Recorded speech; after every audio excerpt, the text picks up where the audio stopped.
જેઓ હર હંમેશ કહેતા હોય છે કે કાયદામાં રહેશો તો ફાયદામાં રહેશો, ત્યારે આ વખતે કાયદાનો પાવર એમણે બતાવવો પડશે.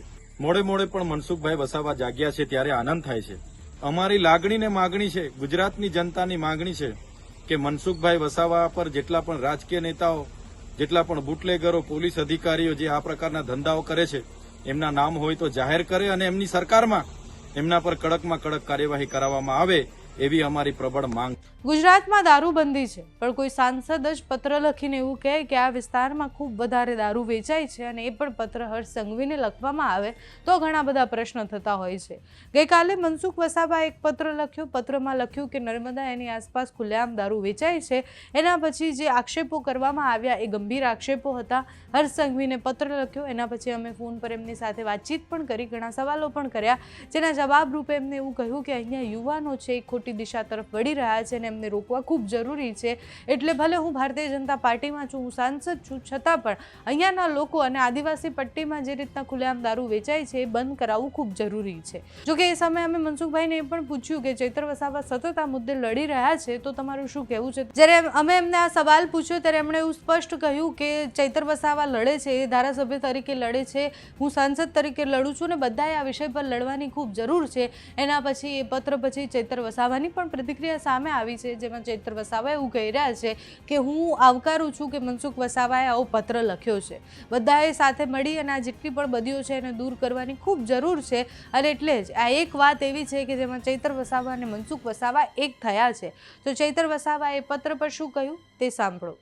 ભરૂચના સિનિયર સાંસદ મનસુખભાઈ વસાવા દ્વારા આજે ભાજપ સરકારના ગૃહમંત્રી હર્ષભાઈ સંઘવીને એક પત્ર લખીને વિનંતી કરવામાં આવી છે કે નર્મદા જિલ્લામાંથી અનેક ગાડીઓ ભરીને દારૂ કરજણ, આમલેથા, ઉમલ્લા, રાજપાયડી, સિનોરમાં આવે છે અને પુષ્કળ પ્રમાણમાં નકલી દારૂ આ વિસ્તારમાં વેચાય છે. ત્યારે મોડે મોડે પણ મનસુખભાઈ વસાવા જાગ્યા છે ત્યારે આનંદ થાય છે. અમે અનેકવાર ભરૂચ, નર્મદા, છોટાઉદેપુર, દાહોદ દારૂની ગાડીના પેટ્રોલિંગ કરતા પોલીસ અધિકારીઓના વિડીયો અને દારૂના કોઠા ઉપર દર મહિને હપ્તા લેવા જતા પોલીસ અધિકારીઓના સીસીટીવી ફૂટેજ પણ સરકારને આપ્યા છે, જાહેર કર્યા છે. પણ સરકારે એ પોલીસ અધિકારીઓ પર, એ બુટલેગરો પર કોઈ પણ જાતની કાર્યવાહી કરી નથી. ત્યારે મનસુખભાઈ વસાવાનું કહેવું એવું છે કે કેટલાક રાજકીય નેતાઓ, બુટલેગરો અને પોલીસ અધિકારીઓ બધા સાથે મળીને આ પ્રકારની આખી પ્રવૃત્તિ ચલાવે છે. ત્યારે પહેલા તો મનસુખભાઈ એ રાજકીય નેતાઓના નામ એમની પાસે હોય તો જાહેર કરે, બુટલેગરોના નામ જાહેર કરે, પોલીસ અધિકારીઓના નામ જાહેર કરે અને એમની જ સરકાર છે, એમના જ ગૃહમંત્રી છે, જેઓ હર હંમેશ કહેતા હોય છે કે કાયદામાં રહેશો તો ફાયદામાં રહેશો, ત્યારે આ વખતે કાયદાનો પાવર એમણે બતાવવો પડશે. કોઈ પણ ચમરબંધીને છોડવામાં ન આવે એવી મોટી મોટી એ લોકો ફાંકાઓ, ગુલાંગો ફૂકે છે. ત્યારે આ વખતે ચમરબંધીઓના નામ મનસુખભાઈ આપે છે એમના પર કાર્યવાહી કરે એવી અમારી પ્રબળ માંગ છે.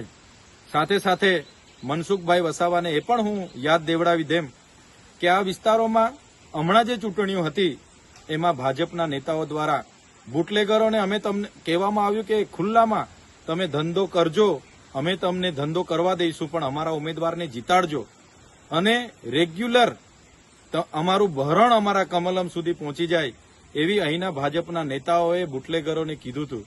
ત્યારે અમારી લાગણી ને માગણી છે, ગુજરાતની જનતાની માગણી છે કે મનસુખભાઈ વસાવા પર જેટલા પણ રાજકીય નેતાઓ, જેટલા પણ બુટલેગરો, પોલીસ અધિકારીઓ જે આ પ્રકારના ધંધાઓ કરે છે એમના નામ હોય તો જાહેર કરે અને એમની સરકારમાં એમના પર કડકમાં કડક કાર્યવાહી કરાવવામાં આવે એવી અમારી પ્રબળ માંગ.